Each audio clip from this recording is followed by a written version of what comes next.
NDTV Rajasthan में आपका स्वागत है। मैं हूं मनोरंजन भारती और आप देख रहे हैं आज का मुद्दा। आज का मुद्दा क्या है? आज जो चर्चा करेंगे वो है बीजेपी की दूसरी सूची पर, जिसका ऐलान जो है आज शाम में होने वाला है। 15 सीटों पर बीजेपी अपने उम्मीदवार उतार चुकी है, जबकि राजस्थान की बची हुई शेष 10 सीटों पर उम्मीदवार घोषित होना बाकी है। सूत्रों के मुताबिक जयपुर शहर से संभावित कई नामों में कई ब्राह्मण चेहरे सामने आ रहे हैं। इसमें अरुण चतुर्वेदी, लक्ष्मीकांत वाजपेयी, रामचरण बोहरा के नाम है, जबकि वैश्य समाज से कैंडिडेट उतारा गया तो पुनीत कर्नावट और ज्योति खंडेलवाल के नाम शामिल है। उसी तरह जयपुर ग्रामीण से लालचंद कटारिया का नाम सामने आ रहा है। जाट नेता कटारिया कांग्रेस छोड़कर बीजेपी में हाल में ही शामिल हुए हैं। हालांकि यह भी चर्चा है कि कटारिया को अजमेर या अन्य जाट बहुल सीट पर भी भेजा जा सकता है या उन्हें कोई और भी जिम्मेदारी दी जा सकती है। यदि जयपुर ग्रामीण में राजपूत चेहरे की बात करें तो राव राजेंद्र सिंह, श्रवण सिंह बगड़ी, राखी राठौर के नाम हैं। टोंक सवाई माधोपुर से अलका गुर्जर, सौम्या गुर्जर और सुनीता बैसला का नाम चल रहा है, तो दौसा से किरोड़ी लाल मीणा के भाई जगमोहन मीणा का नाम सामने आया है। जबकि मौजूदा सांसद लोकसभा सांसद जसकौर मीणा की बेटी अर्चना मीणा और रामनिवास मिर्धा का नाम भी पैनल में शामिल बताया जा रहा है। पूर्व प्रदेश अध्यक्ष सतीश पूनिया को अजमेर से चुनाव लड़ाया जा सकता है। इसके अलावा सरिता गेना, विकास चौधरी के नाम भी शामिल हैं। झुंझुनू से हर्षिनी कुलहरी, शालिनी गरसा, पूर्व सांसद संतोष अहलावत, महिला नेताओं में इनका नाम है, जबकि पुरुष नेताओं में जिलाध्यक्ष पवन मांडविया, पूर्व विधायक शुभकरण चौधरी, सुभाष पुनिया के नाम है। राजसमंद से पूर्व नेता प्रतिपक्ष राजेंद्र राठौर, लोकेंद्र सिंह कालवी के बेटे भवानी सिंह कालवी के नाम है। पूर्व केंद्रीय मंत्री जसवंत सिंह जसोल के बेटे मानवेंद्र सिंह यदि बीजेपी में शामिल होते हैं, उन्हें भी राजसमंद से चुनाव में उतारा जा सकता है। उसी तरह करौली धौलपुर में खिलारी लाल बैरवा का नाम सामने आ रहा है, जिन्होंने हाल में ही बीजेपी ज्वाइन की है। इसके अलावा प्रबल दावेदारों में हट्टी राम जाटव, गंगानगर से कैलाश मेघवाल का नाम सामने आया, तो भीलवाड़ा से उद्योगपति रिजू झुंझुनवाला और मौजूदा सांसद सुभाष चंद्र बहेरिया के नामों की चर्चा है।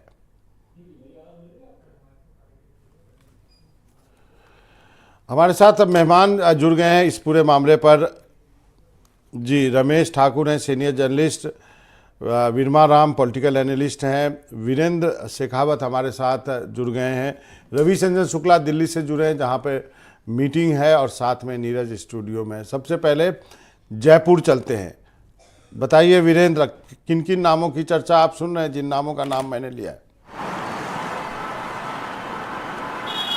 बिल्कुल, देखिए जिस तरीके से आपने नाम लिए हैं उनमें से कई ऐसे नाम हैं जो जयपुर शहर से उन्हें उम्मीदवार बनाया जा सकता है। इसके साथ ही आप देखेंगे जयपुर शहर की अगर मैं बात करूं तो जयपुर शहर के अंदर केवल 2 ही जातियों के जो उम्मीदवार है, चाहे बीजेपी हो या कांग्रेस, दोनों ही दलों ने अपने उम्मीदवार बनाए। और साथ ही आप देखेंगे कि इसके अंदर रामचरण बोहरा है। इसके अलावा पिछली बार के जो अगर मैं कांग्रेस उम्मीदवार की बात करूँ जो अब बीजेपी में शामिल हो गई, ज्योति खंडेलवाल है, उनका नाम है वो क्योंकि वो दोनों अगर जातियों की बात की जाए तो इसके अंदर आप देखेंगे ज्योति खंडेलवाल है वो वैश्य समाज से आती हैं, जबकि रामचरण बोहरा है वो ब्राह्मण समाज से आते हैं। तो जाहिर सी बात है राजस्थान के अगर जयपुर शहर की लोकसभा सीट की बात की जाए तो इसमें 2 ही जातियां, चाहे वो वैश्य समाज हो या फिर जो ब्राह्मण समाज हो, इन्हीं के दोनों जातियों के जो उम्मीदवार हैं, दोनों मुख्य दल हैं, वो अपने उम्मीदवार बनाकर मैदान में उतारते हैं। वहीं अगर जयपुर ग्रामीण की बात की जाए तो जयपुर ग्रामीण के अंदर आप देखेंगे राजपूत चेहरों के अंदर श्रवण सिंह बगड़ी हैं जो कि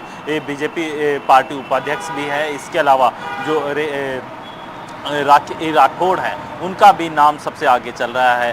तो ये तमाम ऐसे कई नाम हैं राजपूतों के। अगर मैं ग्रामीण क्षेत्र की बात करूं तो यहाँ पे राजपूतों के वोटर्स काफ़ी ज़्यादा है और इसी को ध्यान में रखते हुए बीजेपी जातीय समीकरण के हिसाब से यहाँ पे राजपूत चेहरे को आगे कर सकती है। इसके अलावा अगर मैं अभी हाल ही के अंदर जो लालचंद कटारिया है वो कांग्रेस छोड़कर बीजेपी में शामिल हुए हैं, तो जाहिर सी बात है बीजेपी में शामिल हुए हैं लोकसभा चुनाव से ऐन वक्त पहले, तो जरूर। कहीं ना कहीं उन्हें बीजेपी जो है कोई ना कोई बड़ी जिम्मेदारी या फिर लोकसभा के अंदर उम्मीदवार बना सकती है। तो जाट चेहरे के रूप में उन्हें जयपुर ग्रामीण के रूप में देखा जा रहा है। इसके अलावा अगर मैं बात करूं दौसा की, तो दौसा के अंदर आपको मैं बताना चाहूँगा कि दौसा के अंदर आप देखेंगे कि कई ऐसे नाम हैं जो वर्तमान जो सांसद है जसकौर मीणा, उनके ये बेटी है अनीता मीणा, उनका भी नाम आगे चल रहा है। इसके जरूर। साथ साथ आप देखेंगे कि जो वर्तमान के अंदर कैबिनेट मंत्री है किरोड़ीलाल मीणा, उनके भाई हैं जगमोहन मीणा, जो कि पूर्व में आरएएस अधिकारी भी रहे हैं, तो उनका भी नाम आगे चल रहा है। तो ऐसे कई नाम हैं जो जातीय समीकरण के हिसाब से, क्षेत्रीय समीकरण के हिसाब से सटीक बैठते हैं। और एक चीज़ और आपको बताना चाहूँगा कि अगर झुंझुनू जिले की बात की जाए तो झुंझुनू के अंदर जाट वोटर्स का यानी ओबीसी वोटर्स का काफ़ी दबदबा है, और उसी को ध्यान में रखते हुए, उस क्षेत्र के जो समीकरणों को ध्यान में रखते हुए बीजेपी है यहाँ पे जाट उम्मीदवार को उतारेगी। तो इसके अंदर जो सबसे आगे नाम चल रहा है उसके अंदर आप देखेंगे संतोष सहलावत। संतोष सहलावत लगातार आपने देखा होगा कि इन दिनों में बीजेपी के अंदर काफ़ी एक्टिव भी नजर आ रही है, और लगातार वो बीजेपी मुख्यालय में भी देखी गई है। तो जाहिर सी बात है कहीं ना कहीं बीजेपी उन्हें अपना उम्मीदवार बनाकर यहाँ से भेज सकती है। इसके अलावा सवाई माधोपुर की बात की जाए अभी आते हैं तो आपके सवाई पास माधोपुर वीरेंद्र, आपके पास आते हैं, बाकी नामों पर आपके पास आएंगे। पहले एक बार रवीश के पास चलते हैं। रवीश बताइए, आप बीजेपी मुख्यालय में हैं, कब तक नाम आएंगे, कब तक मीटिंग होनी है? जी देखिए बाबा, जो केंद्रीय चुनाव समिति की बैठक है वो सोमवार को हो चुकी है, और उसके बाद ये कयास लगाए जा रहे थे कि एक दो दिन में नामों की घोषणा कर दी जाएगी। आज सूत्रों के हवाले से खबर आ रही है कि आज 5 बजे के आसपास में कभी भी दूसरी सूची आ सकती है, और ये जो दूसरी सूची है इसमें 100 उम्मीदवारों के नाम शामिल हो सकते हैं। दरअसल जो पहली सूची थी उसमें जितने भी बड़े चेहरे थे, अगर राजस्थान की बात की जाए तो राजस्थान में सभी बड़े चेहरों को जो है वो मौका दिया है बीजेपी ने। उन्हीं सीट पर ज्यादा सस्पेंस भी बना हुआ है, जहां पर या तो सांसद की रिपोर्ट कार्ड अच्छी नहीं है, या फिर उनका सर्वे का जो रिपोर्ट है, जो कार्यकर्ताओं का फीडबैक है वो ठीक नहीं मिला, तो उसको होल्ड कर दिया गया था। अब यही सस्पेंस बना हुआ है कि क्या निवर्तमान सांसदों के कितने टिकट कटते हैं, क्या 10 में से 5 टिकट कटते हैं, 4 टिकट कटते हैं, इस बारे में सस्पेंस बना हुआ है। लेकिन जो सूत्रों के जरिए खबर यही मिल रही है कि आज 100 उम्मीदवारों की जो दूसरी लिस्ट है वो आज शाम को 5 बजे के आसपास में कभी भी आ सकती है। चलिए रवीश, आपका बहुत बहुत शुक्रिया इस तमाम जानकारी के लिए। तो रवीश जो है वो दिल्ली मुख्यालय में, बीजेपी मुख्यालय में, उनका कहना है कि 5 बजे के बाद लिस्ट कभी भी आ सकती है। अब हम अपने मेहमानों के पास चलते हैं। रमेश जी, आप बताएं, बीजेपी क्या देख करके जो है इस बार उम्मीदवार जो बाकी बचे सीटों पर लाने की कोशिश कर रही है? मनोरंजन जी, इस बार जो दूसरी लिस्ट जो आ रही है उसमें ये बैठक नहीं हो रही है, ये कहो कि एक माथापेची हो रही है और पसीने छूट रहे हैं कि इसमें किसको शामिल करा जाए, किसको छोड़ा जाए। क्योंकि जो पहली लिस्ट आई थी उसमें बहुत ज्यादा अंतर्विरोध हुआ था और बहुत ज्यादा विरोध उठने की कोशिशें हुई थी, लेकिन भारतीय जनता पार्टी की खासियत यह है जो कुछ होता है बंद कमरे के अंदर होता है और चीजें बाहर नहीं आ पाती हैं। कमोवेश वो चीजें धीरे धीरे हम लोगों ने ऐसी देखी। अब ऐसा तो नहीं है कि राजस्थान की अगर बात करें तो जिन सांसदों का टिकट काट के पहले विधानसभा चुनाव लड़ाया जाया गया था, क्या उनको फिर रिप्लेस तो नहीं कर दिया जाएगा, फिर उनको सांसद का टिकट दे दिया जाए? क्योंकि जिस तरीके से रवीश बता रहे थे बिल्कुल सही बात है। भारतीय जनता पार्टी कार्यालय में कल भी हमने देखा और आज भी सुबह से लेकर शाम तक यही चीजें हो रही थी कि कई ऐसे जो विधायक जो सांसद है 3-4, उनके फीडबैक बिल्कुल खराब है, वहां की जनता पसंद नहीं कर रही है और उनको हटाने के लिए मांग उठ रही है। और वहीं उनके जो कदावर नेता जिनको उनके साथ में जो जुड़े हुए हैं वो कह रहे हैं नहीं, इनको रिप्लेस करा जाए, इनको दिया जाए टिकट। इस तरह की सारी बातें हो रही हैं।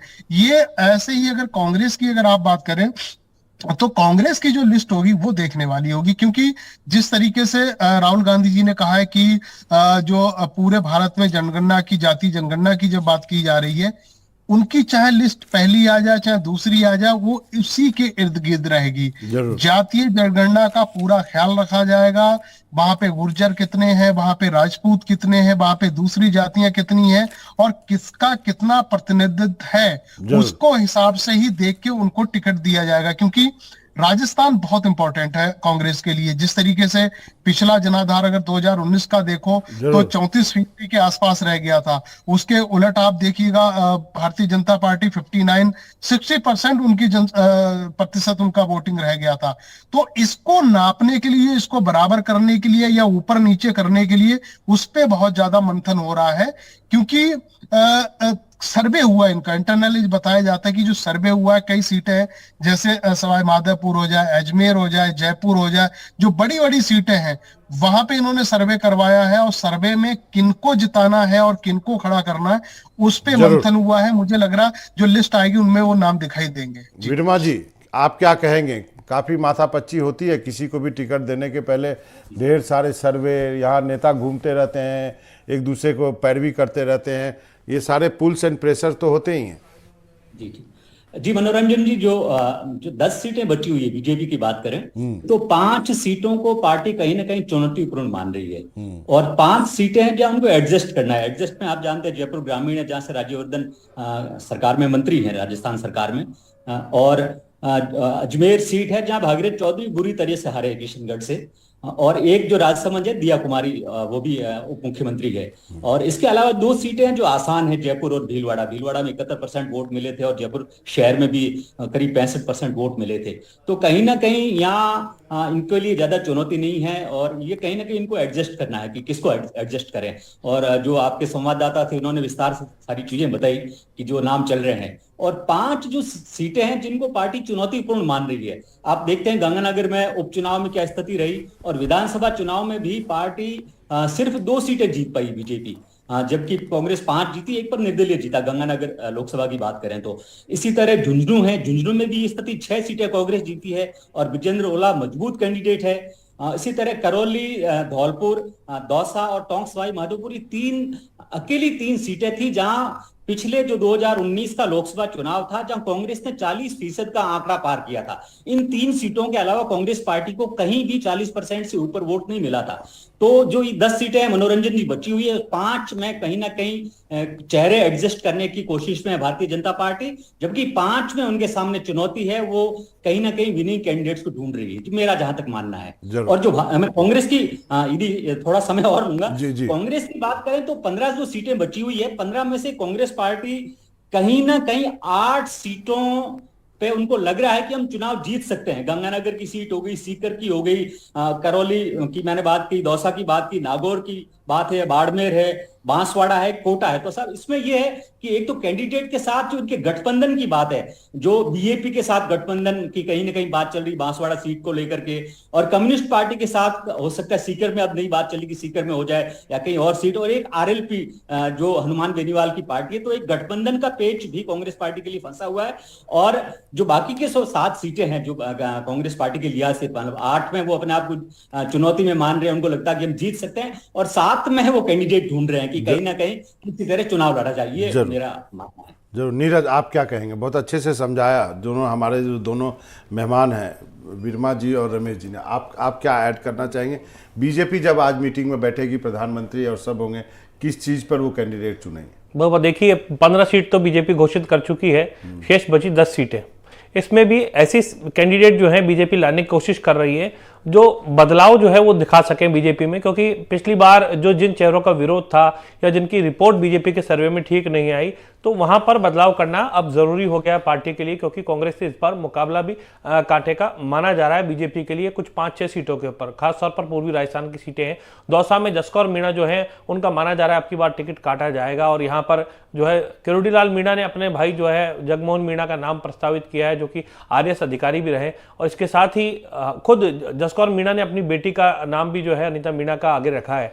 इसी तरीके से अगर हम बात करें, झुंझुनू के अंदर सबसे ज्यादा माथापच्ची है कि झुंझुनू के अंदर किसे उम्मीदवार बनाया जाए, तो वहां हर्षिनी कुल्हेरी और शालिनी गरसा का नाम चल रहा है, शुभकरण चौधरी हैं, सुभाष पिनिया है, पवन मावंडिया जो कि उनके खुद के जिलाध्यक्ष हैं। इस तरह के नाम जो है वहां सामने आ रहे हैं। गंगानगर में कैलाश मेघवाल का नाम सामने आ रहा है, क्योंकि निहाल चंद मेघवाल के खिलाफ भी बताया गया कि एंटी इनकम्बेंसी का माहौल था।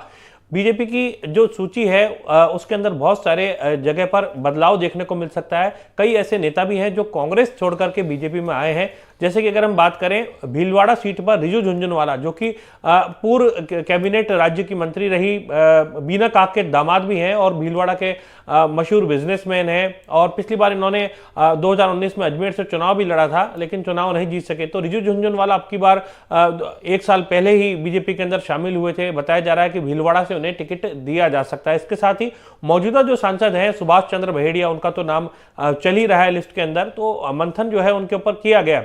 इसी तरीके से अन्य जो सीटें हैं वहां पर भी अच्छे और मजबूत कैंडिडेट देने के लिए प्रयास किए जा रहे हैं। कांग्रेस से आए नेता खिलाड़ीलाल बैरवा की बात करें तो धौलपुर से जो है, करौली धौलपुर सीट से खिलाड़ीलाल बैरवा भी अपनी दमदारी से उन्होंने मांग रखी है। लालचंद कटारिया के लिए देखने वाली बात होगी जयपुर ग्रामीण से उनको टिकट दिया जाता है या फिर जो राजपूत कैंडिडेट जो अभी तक उतारती रही है, राज्यवर्धन राठौड़ पिछली बार यहां से सांसद थे लेकिन अब की बार राजस्थान कैबिनेट में वो मंत्री हो चुके हैं उद्योग विभाग के। तो जयपुर ग्रामीण के अंदर राव राजेंद्र सिंह इनके पास में चेहरा है, राखी राठौड़ है, श्रवण बगड़ी है। जयपुर शहर के अंदर ब्राह्मण को उतारेंगे परंपरागत रूप से या इस बार वैश्य को लेके आएंगे। यहाँ लक्ष्मीकांत भारद्वाज का भी नाम आ रहा है, पुनीत कर्नावट का नाम आ रहा है। साथ ही अगर बात करें तो हम कई ऐसे ब्राह्मण चेहरे हैं, अरुण चतुर्वेदी सबसे बड़ा नाम है। नीरज जी, अब वीरेंद्र के पास चलते हैं। वीरेंद्र, आप तो फील्ड में हैं और आप बहुत लोगों से मिलते जुलते हैं और बहुत तरह की बातें चलते हैं। बहुत सारा कैंडिडेट जयपुर से लेकर दिल्ली तक आवाजाही कर चुके हैं। तो क्या लगता है बीजेपी को जो ये बाकी बचे 10 सीट है वहां पे चुनौती क्या है बीजेपी की? देखिए, सबसे बड़ी बात आपको मैं जयपुर की बात करूं तो जयपुर शहर के अंदर आपने देखा होगा कि जिस तरीके से हमारे वरिष्ठ सहयोगी भी बता रहे हैं कि जो जयपुर के अंदर जो आप देखेंगे कि अरुण चतुर्वेदी है, उनका नाम भी, क्योंकि अरुण चतुर्वेदी का नाम इसलिए आगे भी चल रहा है कि उसके अंदर आप देखेंगे अरुण चतुर्वेदी के पास एक तो तजुर्बा है, क्योंकि वहाँ के जो जयपुर शहर के जो लोकसभा है उसका जो वहाँ पे उन्होंने विधायक के तौर पे भी भूमिका निभाई है। इसके साथ ही आप देखेंगे कि तजुर्बे के आधार पे और जातीय समीकरण के आधार पे अरुण चतुर्वेदी सटीक बैठते हैं। इसके अलावा अगर नए चेहरों की बात की जाए, युवा चेहरों की बात की जाए, तो इसके अंदर आप देखेंगे पुनीत कर्नावत है, लक्ष्मीकांत भारद्वाज है या फिर हिमांशु शर्मा। ये ऐसे नाम है जिसके अंदर पुनीत कर्नावत का बात की जाए तो उप महापौर है, तो जाहिर सी बात है उनके पास वहाँ की जो जयपुर शहर की जो स्थानीय जो समीकरण है उसके हिसाब से भी सटीक बैठते हैं।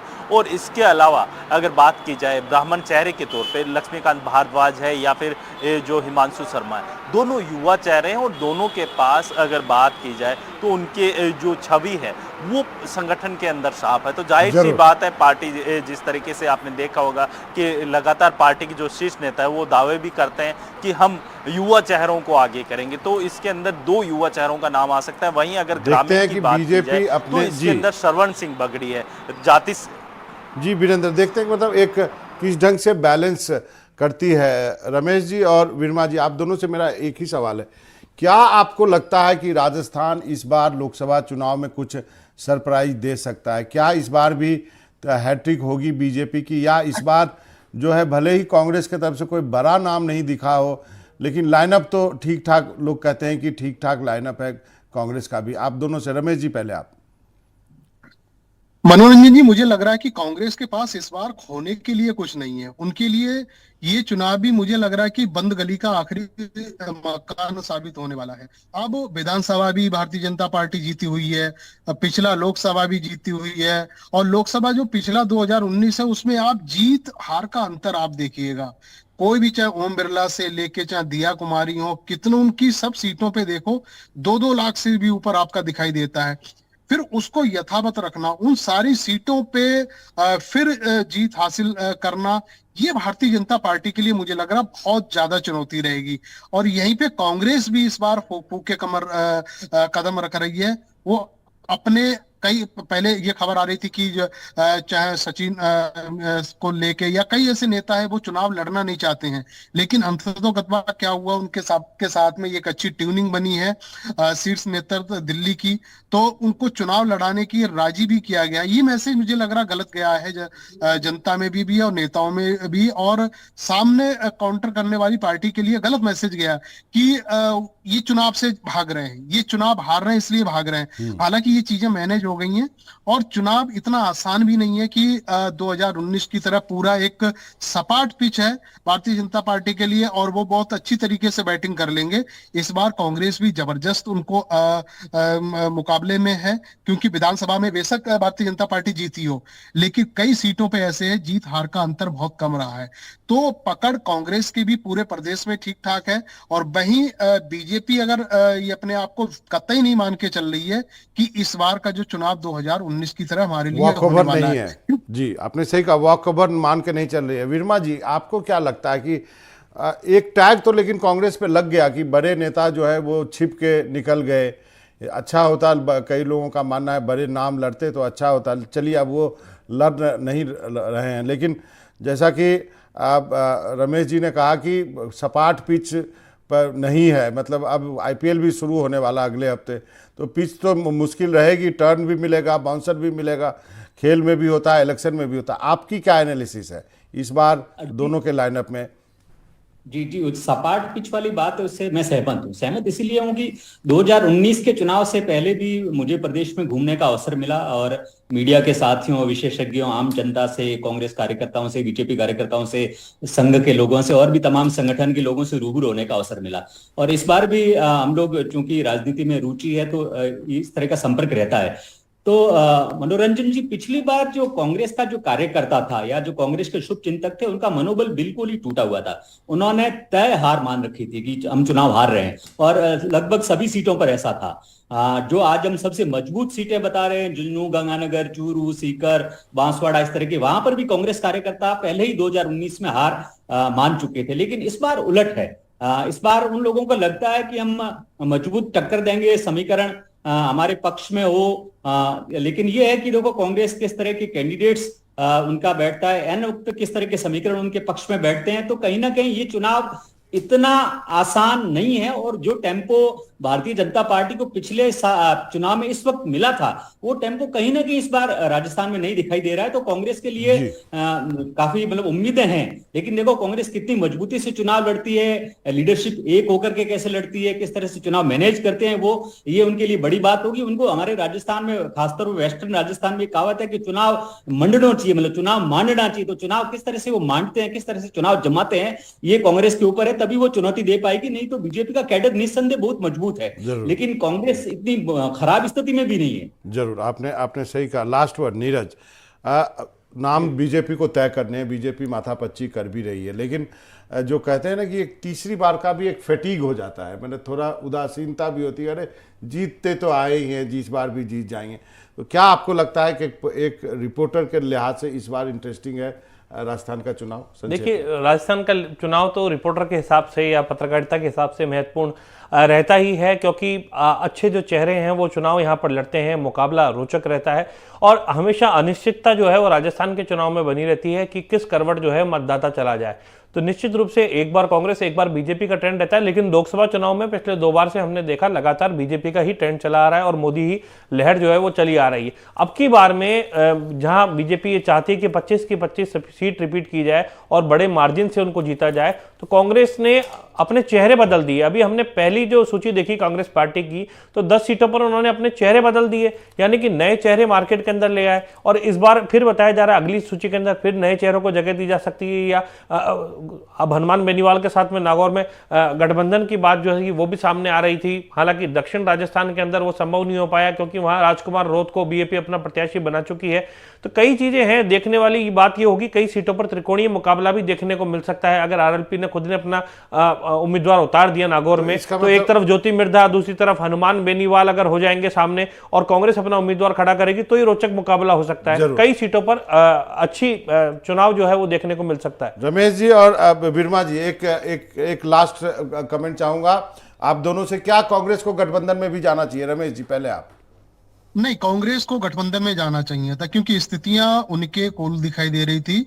और ये मुझे लग रहा है, मनोरंजन भारती जी, अच्छा सवाल आपने करा, ये फैक्टर हो सकता है। अगर ये चुनाव कांग्रेस के पक्ष में नहीं रहा तो ये मुद्दा बहुत बड़ा उठेगा कि इन्होंने गलती करी। अगर ये गठबंधन में होते तो मुझे लग रहा तस्वीर कुछ और होती। बिरमा जी लास्ट वर्ड, 30 सेकंड। बिल्कुल बिल्कुल, कांग्रेस के लिए गठबंधन बहुत जरूरी है। आदिवासी बेल्ट और खासतौर पे जाट बेल्ट है, वहां उनके लिए गठबंधन बहुत जरूरी है। चुनाव में इनको यदि स्कोर करना है तो, नहीं तो मुश्किल होगी। गठबंधन के बगैर कांग्रेस के लिए मुश्किल है।